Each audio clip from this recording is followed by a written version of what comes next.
బాబాయ్ మీరు ఒక రైతు.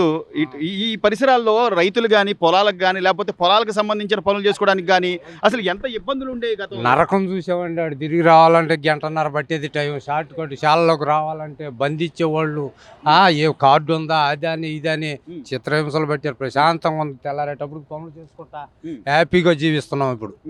కానీ అంటే ఇదేదో కక్ష కొద్దీ ఇటు అసలు అది ఏదీ లేదండి. కక్ష కార్పణ్యాలు ఏం లేదు. ప్రజలు నిర్ణయం తీసుకున్నారు కడుపులో పెట్టుకొని ఈ నరకం నుంచి ఎప్పుడు బయటపడదామా అని ప్రజలు ఆలోచించి నిర్ణయం తీసుకున్నారు.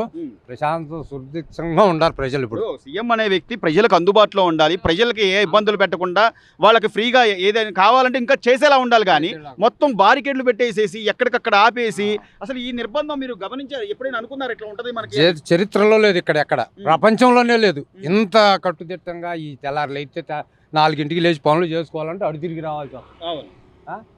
ఇబ్బందులు పడి నరకం. స్కూల్కి అసలు మోటార్లు వదులుకోవాలన్నా అన్ని అడు తిరిగి రావాలిగా. ఇటు పోతే తొందరగా మనం ఇంట్లోకి వెళ్ళే వాళ్ళం, షెడ్లోకి వెళ్దాం వల్ల అడు తిరిగి రావాలి, చెట్లలోకి వెళ్ళి రావాలి. రైతులు పురుగు బుట్ట ఇది ప్రశాంతంగా ఈ రోడ్డునే పోయి చక్కగా చేలో దిగేవాళ్ళం.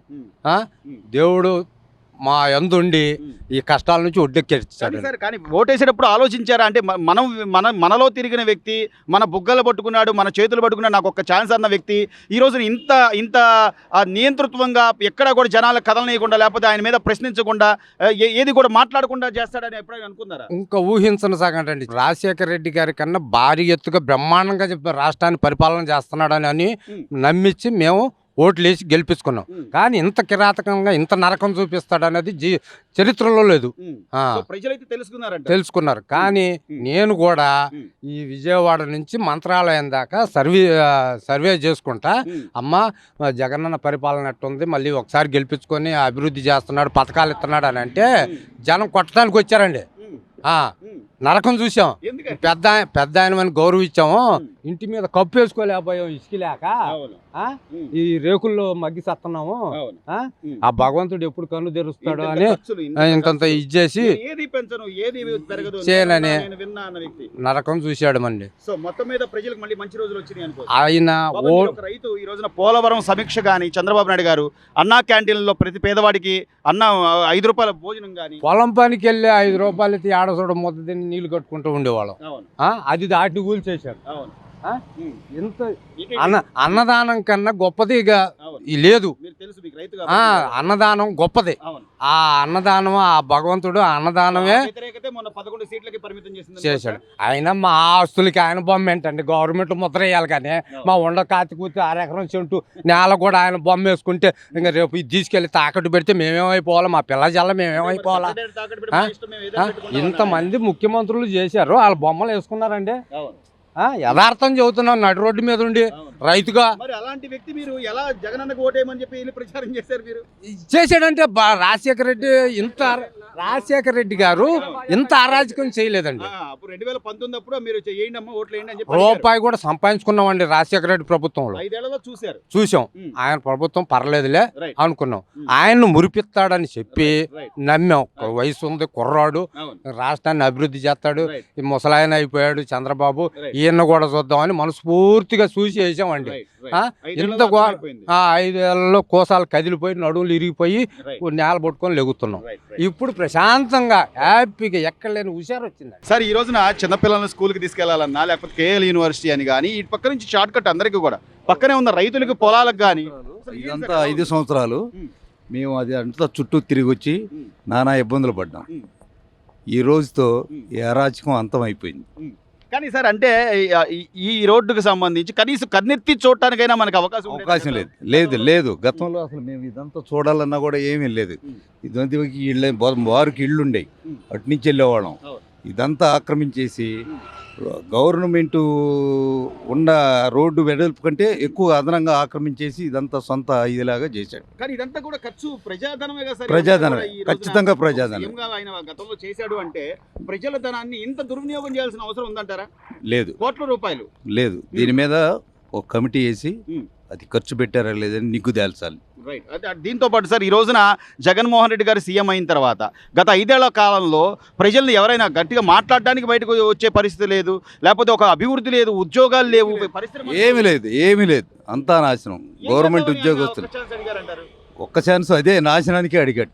నాశనం చేయటం, సొంత ప్యాలెస్లు, ఋషికొండలో 500 కోట్లు బయటికి తీశారు.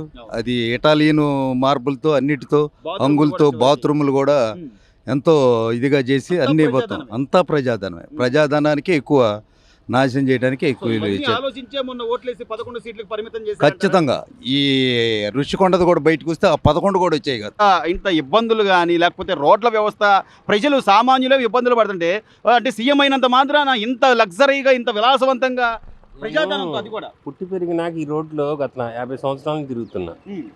అయితే మేము ఆ పైనుంచి వెళ్ళేవాళ్ళం ఎంతోముందు.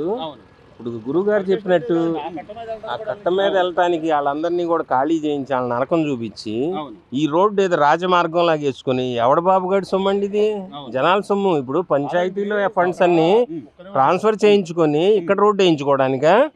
ఎవడు ఆ జనసేన కార్యకర్త ఆవిడ లేడీ రాణి అని ఆ చివరి ఇల్లు ఉండేదండి. జనసేనకి ఫ్లెక్సీ కట్టిందని చెప్పి తెల్లారగట్ట 5 గంటలకి కుక్కలేని తీసుకొచ్చి ఇంటిలో పాళ్ళు బయట తీసుకొచ్చి కనీసం ఫ్రిడ్జ్, వాషింగ్ మిషన్లో కూడా టిప్పర్లు వేసి తీసుకెళ్లి మంగళగిరి బైపాస్లో పోసేశారు వాళ్ళ సామాన్లు. రాణి అని ఆవిడది ఈ రోడ్డు చివరి ఇల్లు. మేము ఇప్పుడు నేను దరిదాపుగా 30 సంవత్సరాల నుంచి నేను ప్రత్యక్ష టీడీపీలో ఉన్నానండి. గద్దె రామ్మోహన్ గారు 94 ఎలక్షన్ అప్పటి నుంచి ఉన్నా. మేము ఎప్పుడు టీడీపీలో ఎవరిని టచ్ చేయడం కానీ మా నాయకుడే ఒప్పుకోడు. మేము ఎప్పుడు అరాచకాలు చేయలే. ఈ రోజున సీఎం అయినా కూడా చంద్రబాబు నాయుడు గారు అంటే గతంలో ఎన్నో ఇబ్బందులు పెట్టారని చెప్పి ప్రతీకారం తీర్చుకోవాలి ఆ తరహాలో ఉందంటారా, లేకపోతే ఆయన పోలవరం గాని ప్రతీకారం తీర్చుకోవాల్సిన అవసరం లేదండి. ఇప్పుడు కావాల్సింది ప్రజలు ఏవైతే కోల్పోయారో 5 సంవత్సరాల్లో 5 సంవత్సరాల్లో ఏదైతే జరగాల్సిన అభివృద్ధి జరగకుండా ఒక 15-20 సంవత్సరాలు వెనక్కిళ్ళాము.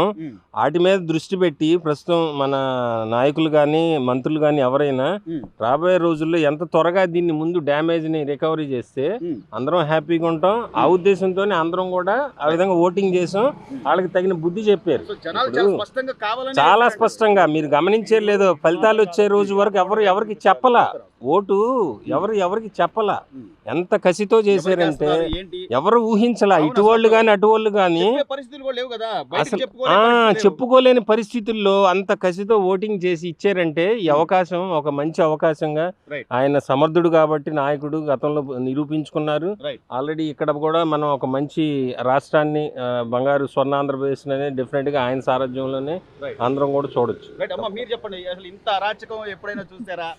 ఈ రోడ్డు వదిలేయడం మీకు ఎలా అనిపిస్తుంది? మేమేముందండి, ఇంతవరకే గవర్నమెంట్ రూపాయి అనేది మేము ఎరగం.